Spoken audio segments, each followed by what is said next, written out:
Quite some time ago, I covered a theory discussing how Dr. Fuji, Mr. Fuji, and the gym leader Blaine created Mewtwo. The theory was speculation, as many are, but there was enough evidence that makes it look like a possibility. However, there are still some missing pieces onto how Mewtwo was created, who was involved, and why they were involved. So today, I will be discussing a theory one of my subscribers covered, Time Capsule Crew. He already did a video on this for my theory contest, but I would like to expound upon it and add my own take. But if you are uninterested in this theory, stay subscribed for a nice fact video coming from BubbleTube this Saturday. So let's explore the fanaticism of the Pokemon researcher, Bill.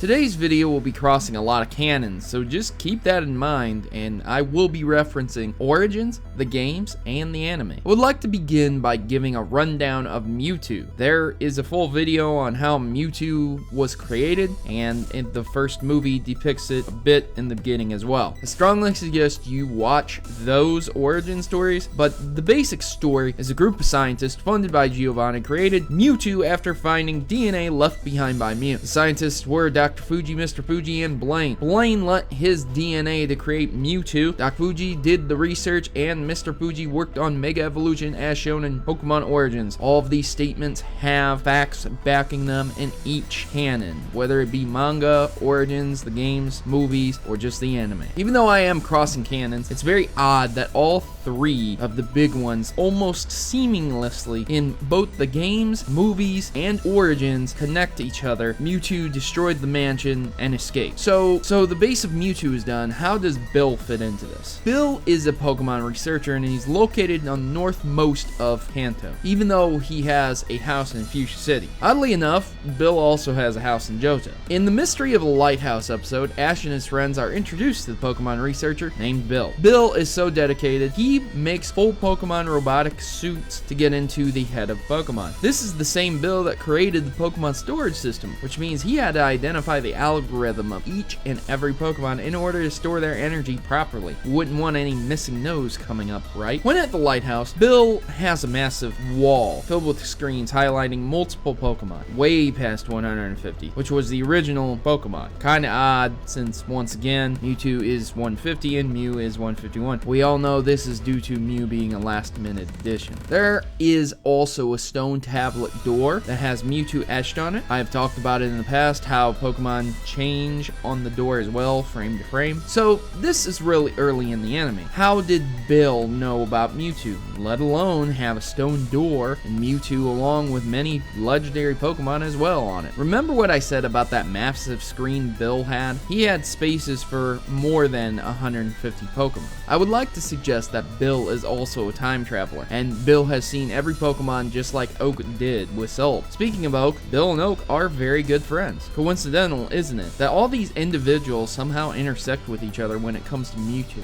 But Proto, what does this have to do with Mewtwo? But Proto, crossing cannons is bad. But Proto, it's pronounced FIFA, not FIFA. Comment section, I think you might have been trolled. And also, I wouldn't have to cross cannons if the continuity was good enough to not produce massive plot holes. Just saying. But I am not suggesting that Bill time traveled with Celebi, though that is a possibility. I'm not ruling that out. I would like to address something more likely. Bill created the time capsule in Generation 2, 2 years after the events of Kanto. But how does someone create a gate through time without testing it on something first? And how would one be able to test it with no knowledge of it in the past? I am suggesting that Bill went back in time himself in the past and informed himself of the events in the future and created everything that he created. He used Oak and Celebi's influence to create this time gate. It makes sense to think of how Bill was able to create a portal through time that worked properly without any knowledge of it in the past. But what if Bill wanted something more? How does a man become the world's #1 Pokemon researcher? Oak was able to time travel and saw every Pokemon, either created or helped create the Pokedex as well. Bill, knowing this full well, how does he compensate? How does he overcome this? Simple, by creating a new Pokemon. With Bill's knowledge of future events, he could have easily informed Giovanni of what was needed to be done. But what would drive drive Bill to do this? Money, power, respect, and knowledge. Bill wanted nothing more than to be the world's leading researcher. Living lavishly with high-grade technology at the time, Giovanni's influence and money would help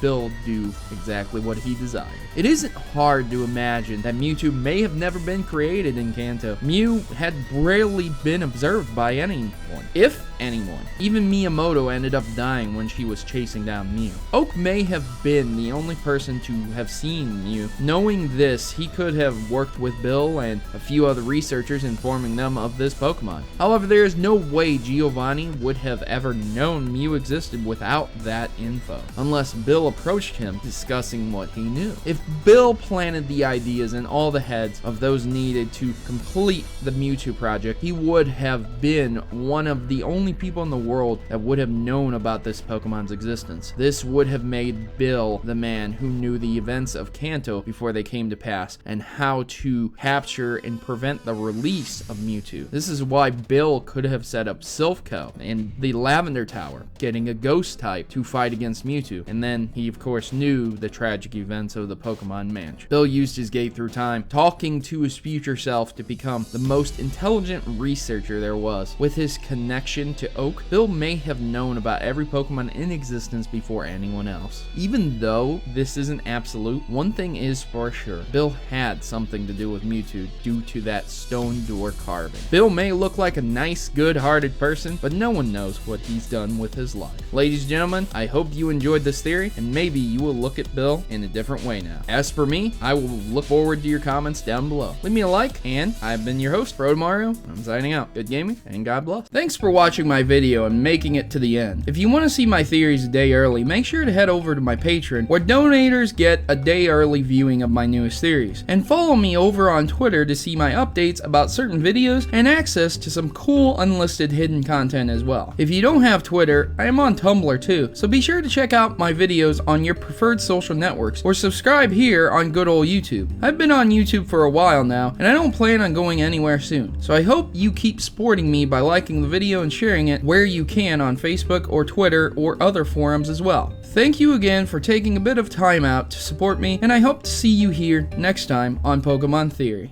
Please note that in all my videos, if I use images from Google, that I do not own any of those images, and all images obtained from Google are owned by their respective owners and copyrights. So please remember this when watching my Pokemon theories. Thanks.